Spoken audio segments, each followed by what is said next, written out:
There we go. All right, All right. Christina, you want to kick us off? Another month, another hug. Thank you for coming. For this month, we're going to be covering a sales to service handoff detailing around the Service Hub, thrilling customers with Service Hub. And our guest host today is Adriti Gulati, and she is speaking on a topic.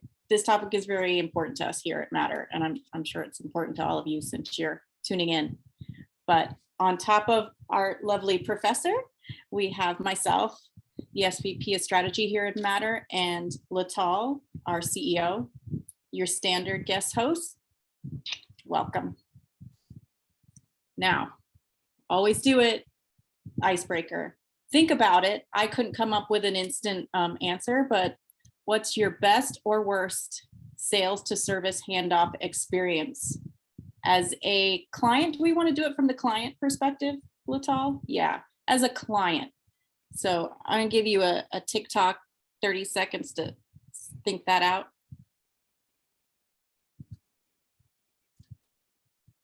For those of us too old for TikTok, was that just like a standard 30 seconds? Yep. I don't know if you could come up with one. I couldn't. Did you come up with one, Latal? My latest, I feel like I've had a lot of these, but my latest is actually not mine. It's my dad's. And if I'm too old for TikTok, you can imagine how old he is. But he's just been leasing the same car every 3 years. He just gets the same Lexus, same color, same everything. And this time he got to the dealership and, basically told the salesperson that he wants same car that he's always had, same payment that he's always had. And they could not make that happen. But the salesperson convinced him that if he were to opt out of the Lexus supplied GPS, since he uses his phone for GPS anyway, then he can get his payment down. So my dad was happy to do that because he doesn't use it anyway, didn't think to actually look at the car they were selling him because it's the same car he's always had. And then he gets the car and the actual display where the phone connects and he can see the GPS on the screen is about half the size of the Lexus supplied one. So trying to deal with that on the service side, but there's just nothing they can do. This is the car you bought. Sorry. Kind of like this Giphy here. My responsibility ended when you signed the documents. Oh, bait and switch, and now friction for another department is what I'm hearing. Right. So, and we being the only family in the area end up being his tech support. So fun for a ripple effect of friction both ways. Yes. Okay, well, if think about it, it would be interesting to just have this idea in your mind of what is your best or worst sales to service handoff for when you're reviewing the rest of this information that Adriti is going to share with us. All right, and on that note, I will just remind everyone to please stay with us till the very end. That's when we'll be doing the raffle like we always do. So we have one prize for everyone, which is HubSpot swag, which is actually different swag this time. So we've been doing that puzzle for a while. This time you get your choice of the puzzle or a coffee mug. So we'll be sharing that link at the end for everybody who joins, as well as everybody who's watching the recording. We'll also be raffling off a $50 gift card. And finally, to the person who asks the best question during our presentation, we have a free Powerhouse Pass to Inbound 22 in September. And with that, I'm going to stop my share, Adriti, and let you drive. Sounds good. All right. Is this big enough? Yes. Okay. All right. So welcome to the Hub. We have such an intimate group, which is perfect because we have a lot of hands-on activity, which will be great for recordings too. So my name is Adriti. I've been at HubSpot for 6 years now. I actually started in customer success, onboarding our Sales Pro customers. Then 3 years ago, I moved over to Academy, where my focus is creating education on Service Hub. So I'm made for this presentation, right? Like I've done it all. I really love this handoff. I've talked about it quite a few times, so excited to dive in. Now, as you can probably tell, I can talk forever about Service Hub, customer journey mapping, HubSpot Academy, exceptional customer service, and also Aussie Doodles. We chatted about this earlier. I'm not going to bring up Aussie Doodles in this presentation, but you might hear an Aussie Doodle in the background, which I apologize for. So let me know what certifications you have. If anyone has the Service Hub certification in the chat, I always love looking at all of these. Also, Service Hub certification just got relaunched with all of the cool new features. So if you are getting onboarded, I would highly recommend that certification, not just because I'm in it. But for today, we have two main objectives. One, we're going to map out the sales to customer success handoff. And two, we're going to identify features and tools within HubSpot to create a seamless sales to customer success handoff. Now, some of these features will be free, some with the starter or professional tier, but I'll make sure to say like what's what, so there's no kind of misset expectations, which, as you might see, is a theme for this presentation. So what is this going to look like? We're going to talk about the importance of a seamless sales to customer success handoff. I think everyone might know the importance of it, so this will be really quick. Examples of handoff processes and activity. We're going to take 5 minutes. I was going to just put off our cameras and work independently, but I feel like with such a small group, we can do this together. So we can do an activity of what it actually looks like today. And I know some folks are working on that right now, so perfect timing. And then part 2 of this presentation will really be about, okay, now I kind of have my outline of what it looks like. How can HubSpot make this process even better, even more efficient? And then a Q&A. So we can, with such a small group, I feel like you can just throw in questions whenever you want, have the chat open. So I'll be monitoring that, but know that I might wait until the end, or we can do it as the questions come up. And I think we kind of already talked about this, but how would you describe your current sales to customer success handoff process? You don't have to give an example, but right now for your company, is it smooth? What's going on? I actually asked a couple of HubSpotters what they thought. And of course we got, some good responses and very nice PC responses, but obviously I'm not going to include those. The juicy ones, a lot of sales folks thought that customer success doesn't follow up in time. Customer success also doesn't always set them up in the right quote unquote way, because obviously that's a bit subjective. And then customer success thinks sales over promises, and sales doesn't leave adequate notes. This last one, I feel like everyone can attest to this.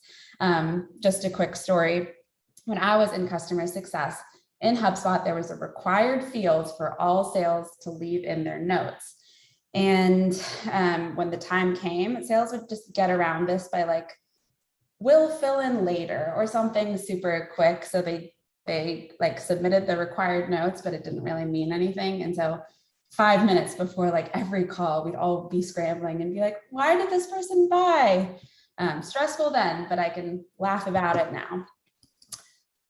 We have a similar pain point, I think, is mostly around documentation. Mm-hmm. Where, in the sales process, you're so involved with the client and you get it. But documenting all that in a way that somebody who wasn't involved in the process can get it going forward has been kind of a point of friction between our teams. The biggest point of friction. And later on, we'll talk about playbooks and snippets. Have you looked into those? I did when I saw your slides this morning. But no, we haven't been using them properly internally, and it seems like a great solution. Playbooks is my favorite tool. It's so cool, and it solves exactly for this pain point. So pay attention when we come up to that. Okay. Just quickly, importance of the seamless sales to customer success handoff. So it'll be a lower time to value, meaning how long it takes for your customer to see value with your product or service. So if there are inadequate notes, if the customer needs to repeat the same thing from person to person to person, they're not going to see success as quickly as they would if everything was just kind of known throughout the entire journey. It's also so much more expensive to acquire a new customer than it is to retain an existing one. So just a really kind of tight relationship between sales and customer success. So there is a process of saying like, hey, this person needs an upsell or cross-sell. Welcome, we're just getting started, so you're right on time. And then just happier, more successful customers. Customers are like 140% more likely to spend after a positive experience than a negative one. So if everyone they interact with knows their story is super helpful, they're way more likely to cross-sell, upsell, which just is great for everyone involved. Now, before we actually move on to improving the sales to customer success handoff, we first have to understand it. So that goes into one of my favorite topics, customer journey mapping. And today, we unfortunately don't have time to go through the entire journey from like the awareness stage to your advocates or evangelists, but we are going to zoom in on a very critical part. And that's, of course, the sales to customer success handoff. In these maps, we should include 4 things. The moment that sales introduces customer success or the concept of onboarding to your customer success's first interaction with that customer, probably an email, maybe a phone call, onboarding, and post-onboarding. So let's take a look at an example. And just FYI, this closely mirrors HubSpot. So the first introduction is sales closes a deal. A workflow automatically notifies customer success, hey, this ticket's coming your way, and it'll round robin to the appropriate customer success agent based on availability. Customer success gets that notification, enrolls the customer in a sequence, and reviews, hopefully, the sales notes. Onboarding begins, and then upon completing onboarding, sales gets notified to check for cross-sell or upsell opportunities. Simple, right? Like, this is all we need. What's missing? Gotta find that unmute button. To me, the whole, like, the customer experience of it all. Oh my God, of course, there's no mention of a customer in this map. So we have no idea what the customer is doing when onboarding begins or you enroll them in a sequence. How are they feeling? Is this what they want? What are they getting? Exactly. Yeah. So in this map, I would really encourage you to have a complete map. You need 3 things. You need to know what sales is doing. You need to know what customer success is doing. And most importantly, as you mentioned, you need to know what your customer is doing. Did I say that? I can't remember who did that. So let's try this again. So in the introduction, sales, they're the one closing the deal. They physically move the deal over to closed one. A workflow triggers that assigns a customer success agent based on availability. And of course, you're going to have to do some research based in like some interviews to know how your customer is feeling, what they're doing during this time. But for HubSpot, customers are excited to begin the onboarding process. The first interaction, sales leaves notes for customer success. Customer success enrolls customers in sequence and checks those notes. But the customer is anxious since customer success didn't reach out when sales said they would. So true story, HubSpot's SLAs for customer success to reach out to a customer is 36 business hours. Sales is always like, they'll reach out to you within the hour because in their mind, it's like, you just enroll them in a sequence or it's a workflow. Like, why is it taking so long? But of course, customer success has so many customers to keep track of. So there's a little misalignment there. Is that what you would recommend, 36 hours? I think it's based on your time, like how overstretched your customer success agents are. It's worked fine for the customer success department as long as it's like set, like the sales communicated. Yes. What do you guys do? Sounds like it's just within reason, right? We definitely start the process, once it's closed, the email goes out. Typically within 24 hours, we get an email over to a client. So that feels about right. Yeah. I feel like that's anticlimactic from the customer point of view because, right, like the customer just went through their consideration stage and they're like weighing all these different options and they finally made their choice and they signed the document and now they have to wait a day and a half. Like, it just feels like there should be at least some point of like, hey, I'll get back to you in 2 days. And I think we can get around this through, maybe there's a workflow email that goes right, that says like, oh, here's, in the meantime, your rep is right. Griffin. In the meantime, get started here. I think that's a good idea. Oh. So when onboarding happens after those 36 hours, sales doesn't actually have that much to do, at least in HubSpot. Customer success begins onboarding. Customer is excited, but they have to restate everything that they just told sales. And then finally, post onboarding, sales emails customer for upsell opportunities. Customer success does their notes. They complete their onboarding. The customer ignores the sales email because they're still figuring out the tools. One of the best things that I have found in doing it, like in these clear boxes and like having it all mapped out like this, is it's very easy to monitor the points of force and friction. So as we talked about, like 36 hours seems a long time. They're losing that momentum. That's a point of force. How can we like put automation, which has been working really well with assigning the customer success, how can we bring that in? So I would really encourage you folks to look at this map and then clearly identify points of force and friction and bring in customer success, bring in sales, because I think their points of view are like very valid here, obviously. Now that was a very SaaS example, but just because you're not in this field doesn't mean this doesn't apply. So here's a real example for a construction company. This construction company focused on driveways. So sales in this case books the site visit with the technician, who is the customer success, the onboarder in this scenario. That technician gets alerted of a new customer. The customer is excited to get the driveway repaved. Sales doesn't do anything after that. It's all in the technician's hand. Technician calls the customer to give a time frame, but as we all know, the time frame is like 6 a.m. to 6 p.m. So obviously that's a little annoying. Again, sales isn't doing anything during this onboarding or this time period where the driveway is getting repaved. The technician begins work. Customer is happy. It's generally what they expected.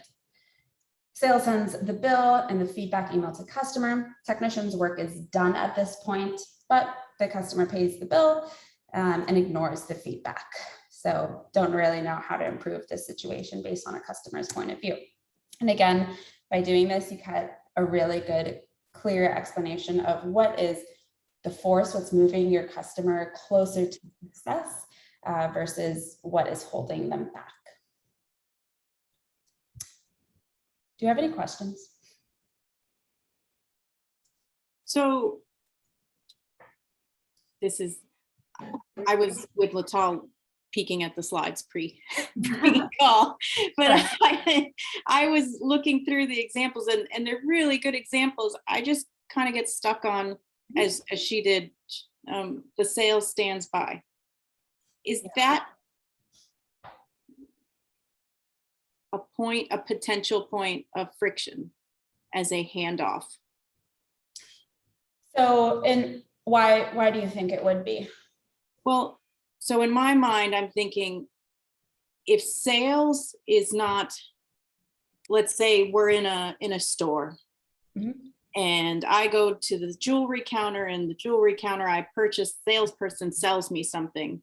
Yeah. They would walk myself and the piece of jewelry to the register, to the person that would be completing my sale. Right. That to me is, rather than, okay, thanks for this order. You can go over there and go check it Yeah. out. You see, Like the Costco way, right? Like you buy your thing and then you pay for it and then you have to go to the cage to pick it up. yeah. So I feel like there's that little piece where sales is technically, yes, they're standing by. There's not really anything for them to do, but on the customer flip side, they are getting at least brought to the next step by the person who sold them the product and or service. So completely transparently, for our kind of the folks who buy the enterprise suite or really high paying customers, we Yeah. will have a sales rep and a customer success rep on the phone at the same time as that handoff. That's a little different. I mean, that's really nice. That's like concierge service, but I'm saying for any sale, I guess even if it's just, mid-level, like my thought process is internally, we decided that sales should be on the kickoff call. Yeah, and I mean, I think that if there's bandwidth, that's great. We do that a lot with also when the onboarder goes to the customer success manager. So like that long term, there's a meeting that both of them are there. Honestly, it's just an email for HubSpot that to the sales rep and the customer success onboarder is on. But truthfully, I don't know if that's a point of friction, but I should bring Well, that I up. just wonder if that's a potential, a force lever even to help, with the feedback. Yeah, I would think so. And just knowing that, I think from a customer point of view, knowing that your sales rep is still like your point of contact, it's easier for those upsell or cross-sell opportunities down the line. I think it speaks to what you had in the previous example where the customer was frustrated that what they had already told sales didn't Translate. Yes. Yeah. But the customer has to reiterate everything they told sales. So by bringing sales along for that journey, it just feels more consultative. Yeah, completely. So the next thing we were planning to do is take 5 minutes and map out your own journey or these stages, how your own company does it. I think we can still do that. But I would love to hear from you folks afterwards about what your points of force and friction are. I kind of heard a little bit from you. But does that work for everyone? Can we take 5 minutes? You can use Notely. I love Notely, kind of like Miro, just a little easier. Or you could just use pen and paper, but take 5 minutes. Let's map this out, how it stands at your company today. And we'll come back and share. Okay. See, needed that music after all. Oh man. Okay. I could sing, but then you'd all leave. And I know we had a couple people who just joined in. So if there's any confusion or want instructions or anything, I'm happy, tell me in the chat. I'm happy to reiterate. Okay, but take your time now.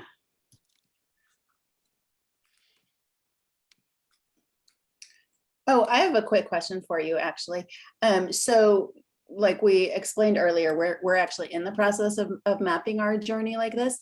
Do you see a benefit to mapping it separately based on personas?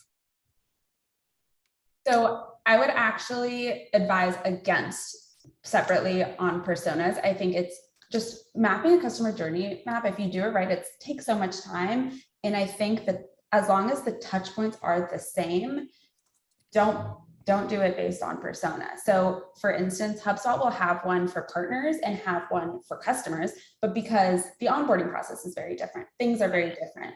But like for marketing versus a sales persona, we put them in the same one. Okay. So I think that's kind of what we were doing too. It wasn't based on the marketing persona. It was based on the product, really, the need that we were serving, because we were mapping bigger than just the handoff process. We're mapping the full marketing through loyalty. Yeah. Okay. Yeah. But yeah, a lot of the things are the same. I mean, as you map it and it starts to get convoluted, or like it's just not making sense in your document or your mirror board or whatever, that's, I think, a clear sign to like split them up.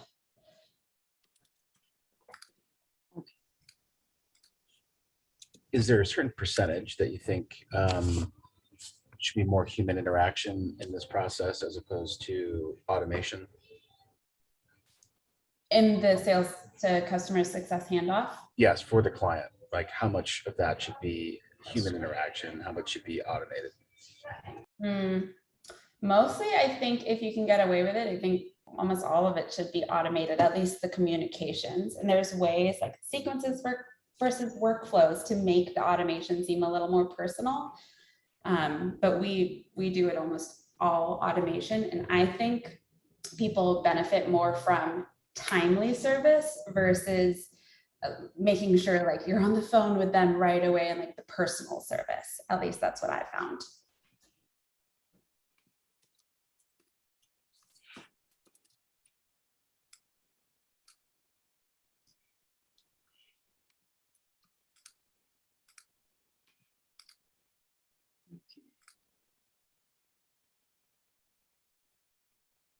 We got a couple of minutes.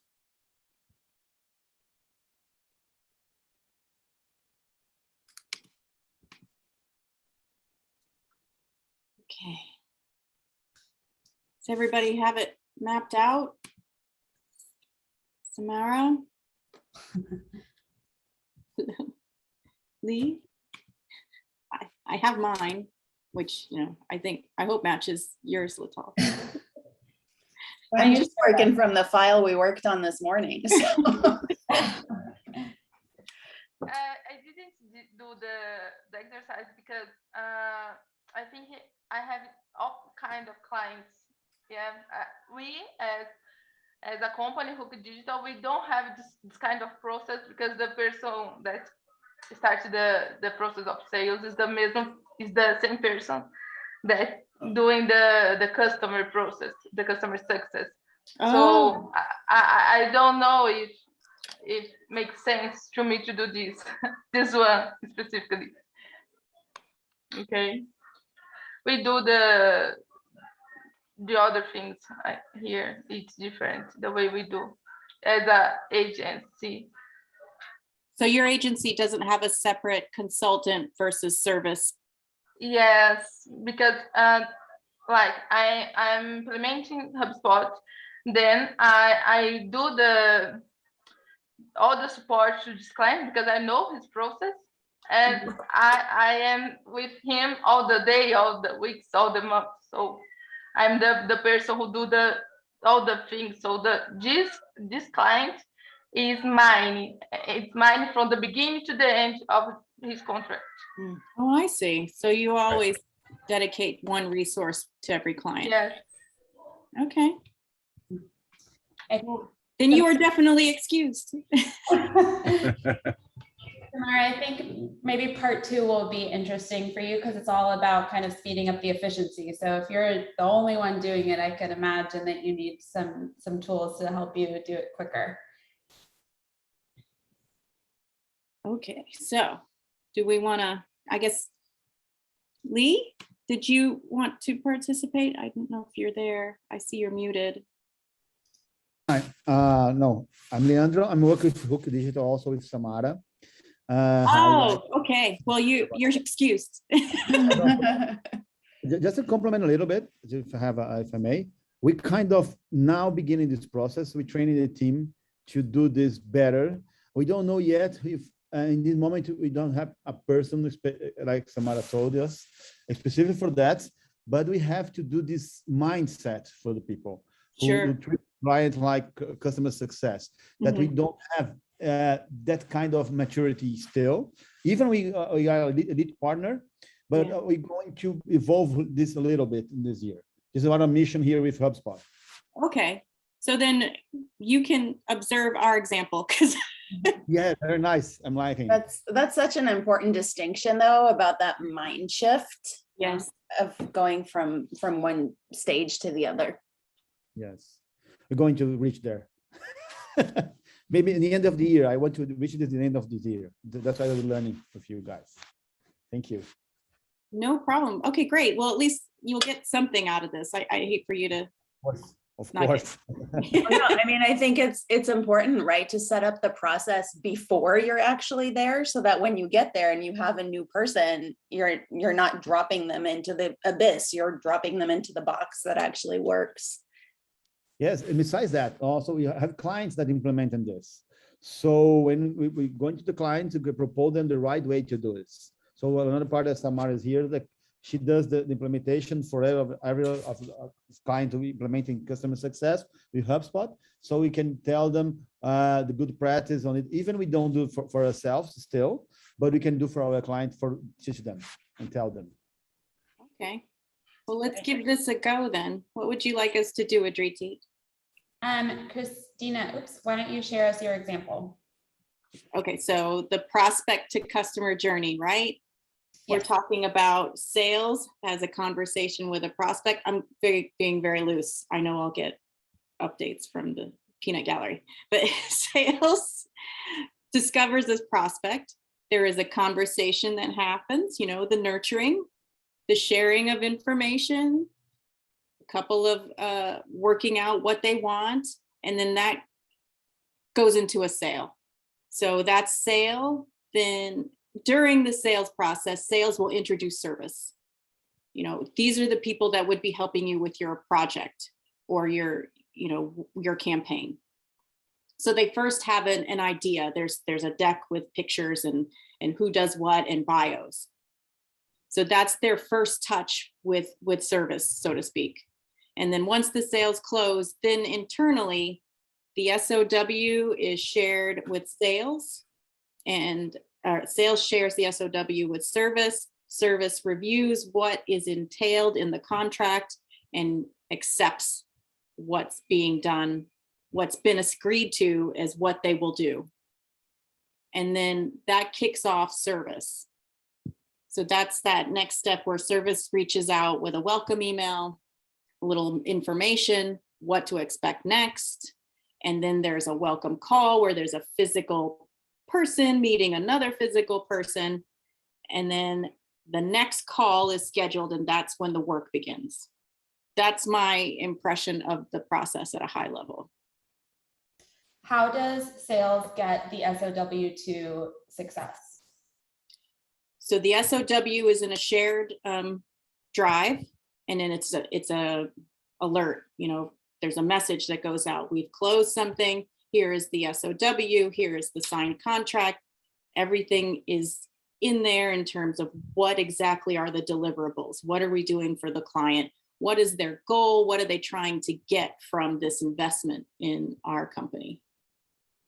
And if there is any confusion, like in that document, is sales and service, like, do they meet, or how do they communicate? So that's where that internal call and it's handed off, right? The SOW will probably be shared in a link. However, it still is reviewed with service by sales, so that service can say, I don't understand this, I understand that, I accept or don't accept. Does anyone have anything to add to that? I would say one important component to that we've also added is a personality profile of the customer, because we really want to make sure that there is a solid understanding of who our customer is, their temperament, and certainly their expectations in this process. And so I think that's also been helpful, and probably Christina could speak to that too, in terms of how accurate that is, from the sales process to service delivery. But I think it's an important component. It's important in our process because we sell our services, right? We're not selling a product. It's not like, here's your HubSpot hub, good luck. It's these are the people you're going to be working with for the next year or more. So, an example could be like, this customer is really about the results. All they want to see is the numbers. Don't dilly-dally around the story around it. Just in your weekly report, start it with, here's what we did this week, right? Where another client may not be so set on results and numbers yet because they're too early stage. They know they're not going to actually see any sales yet. So it is more about the process and the how we do things. And that distinction for us as a service organization is then important to the customer success team to know how to best service that person. That's a great point. So in this, like, what are the points of force and friction for you guys in this whole process? I would say certainly making sure that there is an accurate scope of work, right? You know, one of the main points that we've tried to do is whittle it down to the easiest sort of deliverable, but you know, that's still a work in progress. At different times, we've tried to incorporate service delivery in that scoping process, which allows for a more seamless handoff, right? Because they're intimately involved in that process, and so they understand what the deliverable is. But that's not always, you know, that's not always feasible too. So I think that's a big part of friction. I think another part of friction that I think we've solved, but we'll see, time will tell, is that we didn't have like a standard form for a scope of work, right? Sometimes it looked like this, sometimes it looked like that. And so what we're trying to do now to solve it is to actually use the HubSpot products, the product library, and create products in there that are very high level, and it doesn't include like all the detail of, you know, this customer wants a website with 20 pages, that customer wants a website with 10 pages. It'll just say website, but it'll say like what the general inclusions are when we provide a website. So just really trying to, it's not so much automation, it's just regulation maybe of the deliverable. Simplify, right? Simplify Yes. the articulation of the deliverable. That's important. Products is a great way to do that. And also, I know I talk about it so much, but playbooks, I feel like playbooks are going to solve all your problems. Take us there.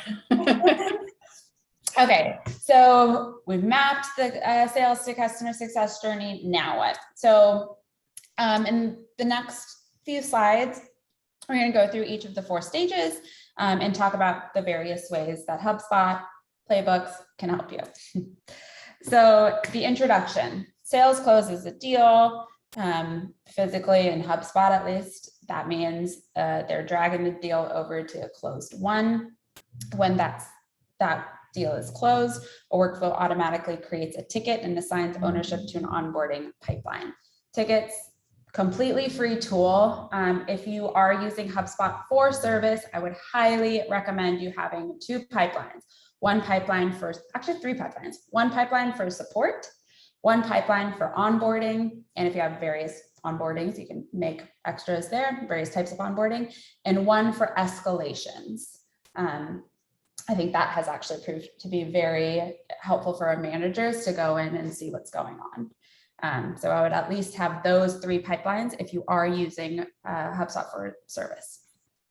Sales leads notes via Playbook, which is available for Professional Plus, or snippets. Snippets are just as great, and they're available for free. So let's see what this looks like. This arguably is like a very simple workflow, and it's probably, if you are using this to assign out tickets or assign out onboarding tickets, it'll probably look a little more complicated, especially if you have different people in your success organization who can only service different products or services. For folks who it's the same person, this obviously is not needed. But this can be a notification in HubSpot, it can be an email, it can be kind of whatever you wanted to, so that you know that, hey, you have a new ticket or you have a new onboarding client. Playbooks. Okay, so playbooks basically gives you a place to store all of your tactics, your methods, like things that kind of just live in your brain of like what you want to say on a call. It puts it in the CRM record. So for instance, this is a contact record for Tobin Fisher. Playbooks live on this right-hand side. So any record that Tobin is associated with, the contact, the company, the deal, the ticket, all of it, that playbook is going to live on this side. So it doesn't matter if sales uses deals, but service uses tickets, the playbook's going to stay the same. So in the playbook on the top, you can like basically have a script. So this is so helpful for new employees. It's really great for like, if you're just starting out on a call, you don't know what to ask. And then as you see below, you have these questions and you can make them required so that everyone has to at least ask or know the top initiatives at your company or what's your role. You can also have these like clickable options to make it as easy as possible. But this is, I think, such a great way to increase efficiency while you make sure that people are filling out their notes. And also, as you mentioned, this can have like, if you're talking about this product, this is what you're offering in these various playbooks. Questions? So it seems like this would be pre-populated by the service team to kind of really flesh out exact deliverables and things that they're going to want sort of covered and for sales to hand off to them, correct?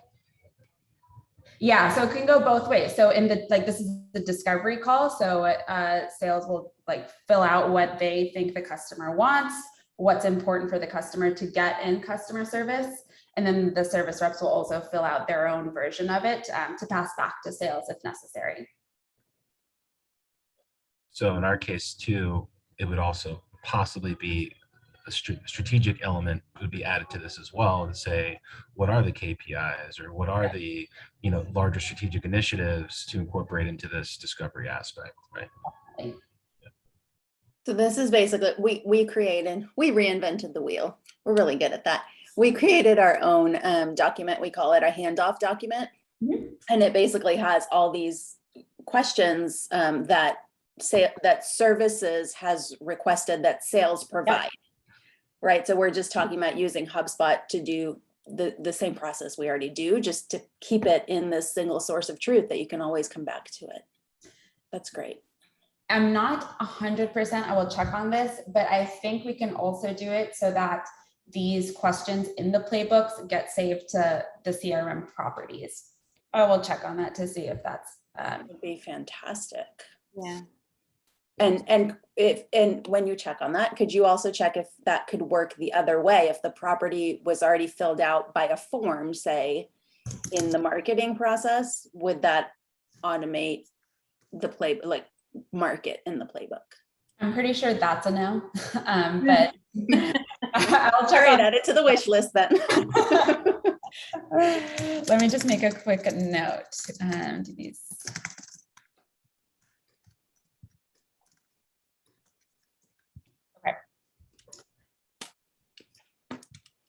And if you don't have a professional for either sales or service, you can always use snippets. Snippets are kind of less fun, but I think they get to the same point.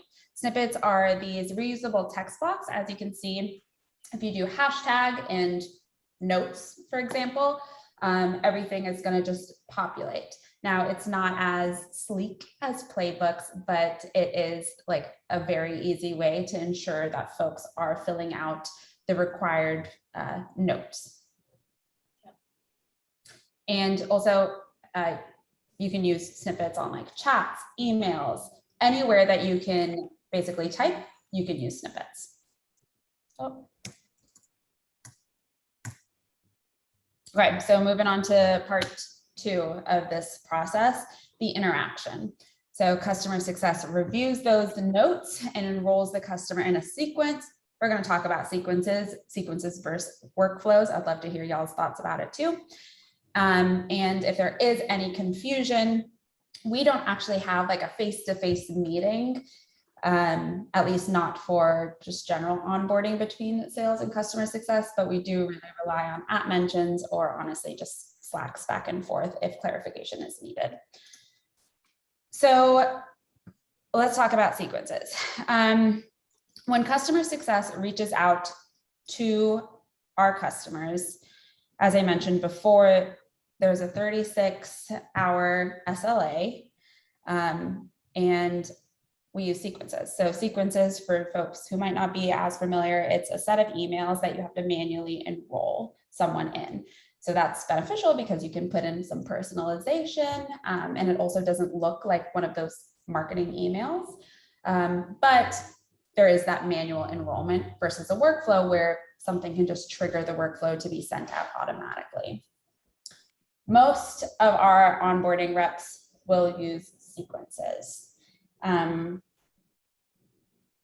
What are your thoughts on workflows or sequences for reaching out, if anyone has them?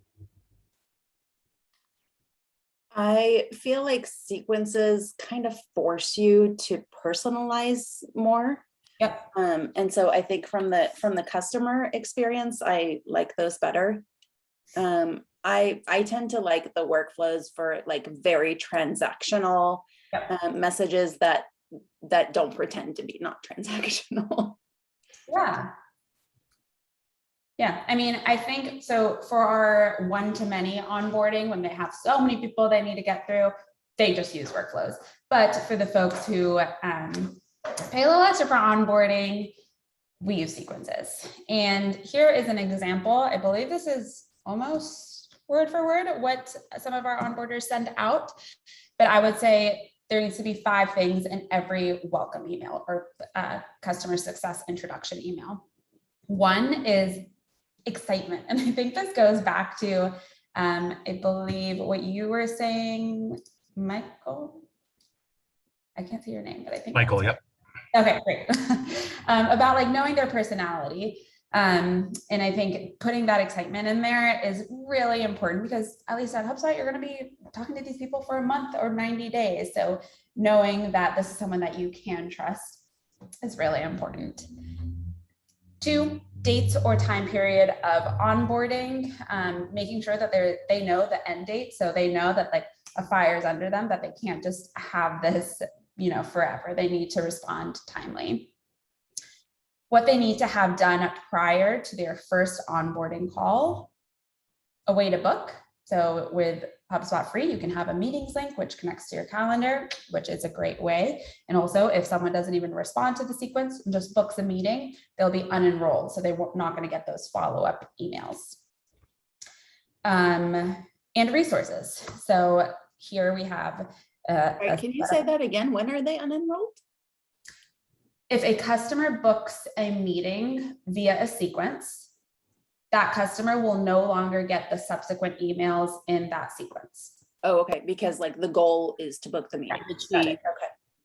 So if they respond to the sequence or if they book a meeting.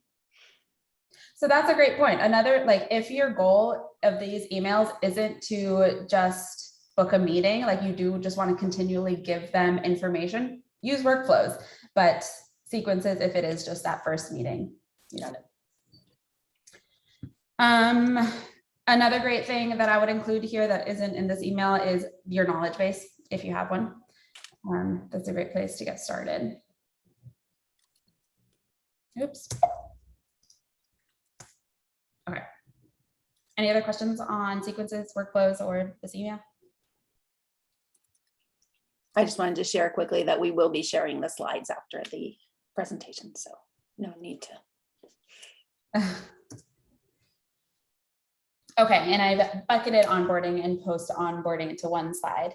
So customer success leaves those notes in the playbooks or in snippets, keeps track of upsell or cross-sell opportunities.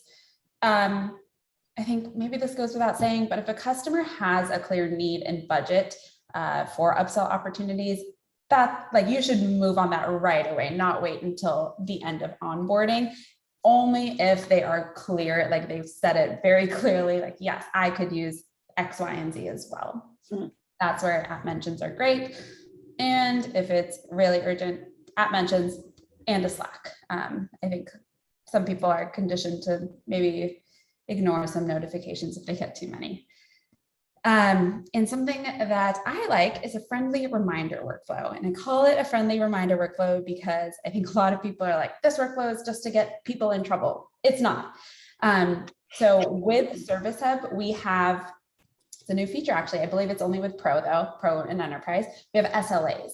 So you can say if a ticket hasn't been worked on in X amount of times, if no one has reached out in X days, then there's an SLA breach. We can make a workflow that says, if no one reached out, contact, like send a task to the owner, send an email to the manager. And again, it's not to get anyone in trouble. It's just to ensure that nothing's getting slipped through the cracks. If there needs to be more training, like why? It's just kind of to give you guys more of an insight of what's going on so that, you know, one person isn't in charge of so many things and things fall through the cracks. So friendly reminder workflow.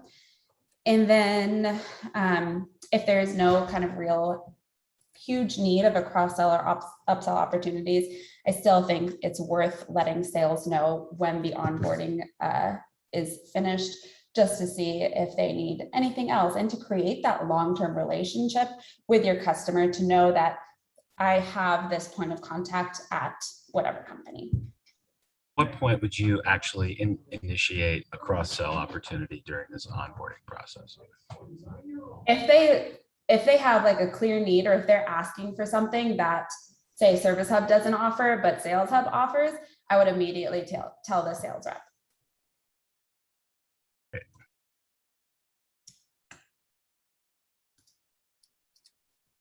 So of course, we're back to playbooks. And in my experience, I think it's for customer success reps, again, it's such a good reference for beginners or people who are just starting out. I have noticed that people who like do this all the time, have done it for years, like know the questions at the back of their hand. Playbooks for onboarding, I don't think is as useful for the rep. I think it's probably useful for, like, again, those handoff situations and telling the sales rep what to do. But I do think it might get like have a little coaxing to ensure that reps are filling it out, because once they have their process, changing a process is hard. And especially if there are, you know, if there are kind of a lot of required fields. So I think that, you know, don't make everything required, especially for the more veteran sales reps or service reps. But I do think if it is something that will benefit you guys, it's make it required. But just a caveat that I think there could be some pushback here and there. App mentions, here's just a quick GIF of it available for everyone. And then here's an example of a friendly reminder workflow with an SLA breach. So if the SLA status is overdue, again, that's automatic as long as you set up your SLA reminders, send an email, send a task, and we'll make sure that we figure out what's happening with this customer. Any questions about this workflow, the SLAs?